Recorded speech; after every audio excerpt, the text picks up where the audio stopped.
Bonjour tout le monde, ici Don Pasqualino pour jeter un coup d'œil à Life Goes On, un puzzle platformer qui est le premier jeu d'un petit studio formé en 2012 appelé Infinite Monkeys Entertainment. Le jeu sort le 17 avril 2014 et il est disponible sur Steam et aussi sur le site du développeur pour 13 $ ou l'équivalent en euros, ce qui normalement devrait être une dizaine d'euros. Et c'est un petit jeu sympathique avec quelques bons atouts.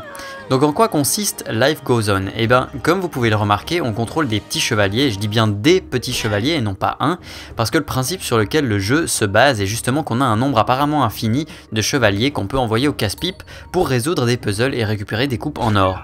Et tous les puzzles vont impliquer le sacrifice d'au moins un de ces petits personnages pour pouvoir progresser en utilisant leurs cadavres de différentes manières.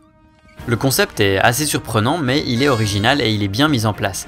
Côté jouabilité, c'est de la plateforme en 2D, tout ce qu'il y a de plus basique. On se déplace avec les touches de direction et on peut sauter avec la touche espace. Rien de plus, c'est pas là-dessus que les développeurs ont voulu mettre l'accent. Il faut quand même saluer le fait qu'il est possible de réattribuer les touches, même pour un gameplay aussi simple, et que le jeu est aussi nativement compatible avec une manette. C'est deux efforts que certains développeurs ne prennent souvent même pas la peine de faire, donc c'est assez rare pour être souligné. Le jeu propose une cinquantaine de niveaux divisés en 3 mondes, et pour progresser il faut finir les niveaux en arrivant au bout et en récupérant la coupe en or comme je l'ai dit. Il y a aussi un semblant de mécanique de scoring pour ceux qui recherchent un peu plus de challenge. Dans chaque niveau, le but est bien sûr d'arriver au bout en sacrifiant le moins de chevaliers possible et le plus rapidement possible. Dommage que de faire ça n'apporte pas grand chose à part une petite médaille sur le niveau et un succès à la fin si on remplit tout à 100%. D'ailleurs le code couleur de cette médaille n'est pas très clair, on ne sait pas très bien si on a fait un run parfait ou si on pourrait encore mieux faire et les devs auraient peut-être pu rendre le tout un peu plus attractif, par exemple avec un système à 3 médailles ou à 3 étoiles et qu'il en aurait fallu un certain nombre pour passer au monde suivant comme c'est le cas dans Trials ou dans 10 Second Ninja par exemple. Là, comme il faut juste terminer un niveau pour passer au suivant, la progression est relativement facile, mais bon, au moins elle est pas trop frustrante du coup. Sinon, les mécaniques des puzzles sont assez variées et bien amenées. La courbe de difficulté est maîtrisée et sans jamais qu'il y ait de texte à l'écran pour nous expliquer quoi faire, on comprend assez vite chacune des mécaniques en les découvrant progressivement avec des énigmes faciles au début et qui se complexifient par la suite. On doit utiliser les cadavres des chevaliers précédents de plusieurs manières, comme par exemple les empaler sur des pics pour pouvoir passer, les utiliser comme des poids sur des interrupteurs, tirer parti du fait qu'ils se soient transformés en blocs de glace, ou encore les utiliser comme conducteurs électriques pour alimenter divers mécanismes en les électrocutant. Au fil du jeu, on a donc l'occasion, comme je l'ai dit, de jouer avec des interrupteurs et des mécanismes, des circuits électriques, des pièges de feu, de la glace, des checkpoints qui bougent, etc. etc. Bref, il y a plein de petites mécaniques bien pensées qui rendent les niveaux à la fois dynamiques et variés. Après, si ce que vous cherchez c'est des puzzles d'une difficulté et d'une complexité extrême qui vous font vous arracher les cheveux, c'est pas Life Goes On qui va vous les proposer, ça c'est sûr. Les puzzles sont très bien réalisés mais avec un peu de logique, à part quelques exceptions, ils restent relativement faciles à résoudre et on va pas rester coincé trop longtemps sur un puzzle. Pour moi c'est pas un point négatif parce que j'aime pas les puzzles qui ont une logique un peu trop alambiquée et qui sont over compliqués dans le but précis justement de bloquer le joueur et de le frustrer. Ici au moins c'est pas le cas et il y a quand même un challenge et une satisfaction à réussir un niveau, et d'ailleurs il y a aussi les petits défis que j'ai mentionnés avant qui peuvent corser encore un peu l'expérience si vous le souhaitez. Par ailleurs, il faut mentionner que même si on reste bloqué quelques instants, on s'ennuie pas dans Life Goes On grâce au character design sympathique et à l'humour qu'ils y ont injecté.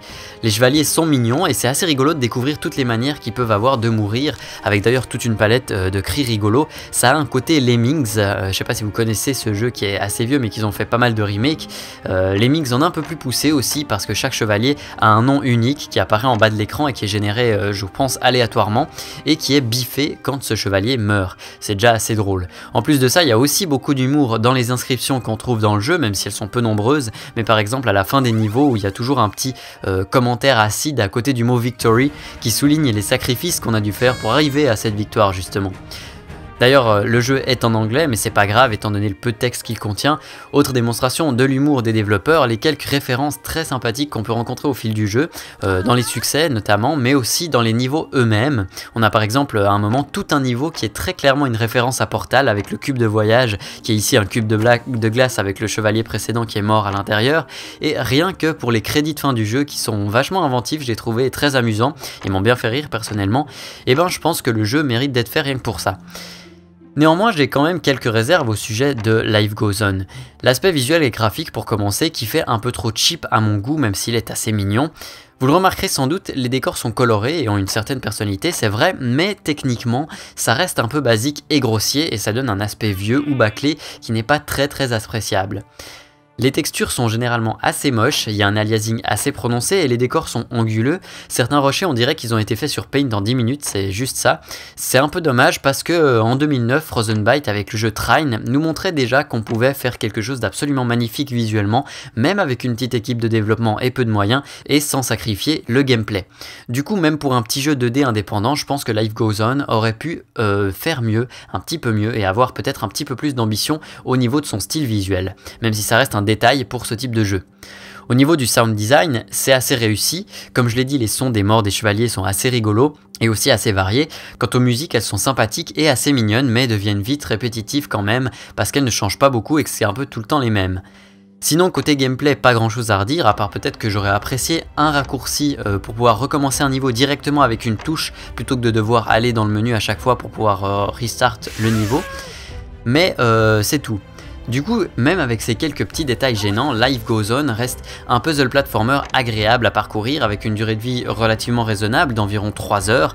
Même s'il n'atteint de loin pas la qualité d'un Trine ou d'un Trine 2, le concept est original, il y a des touches d'humour bien appréciables, les mécaniques et les puzzles sont bien pensés et c'est une jolie réussite de la part d'Infinite Monkeys pour un premier titre.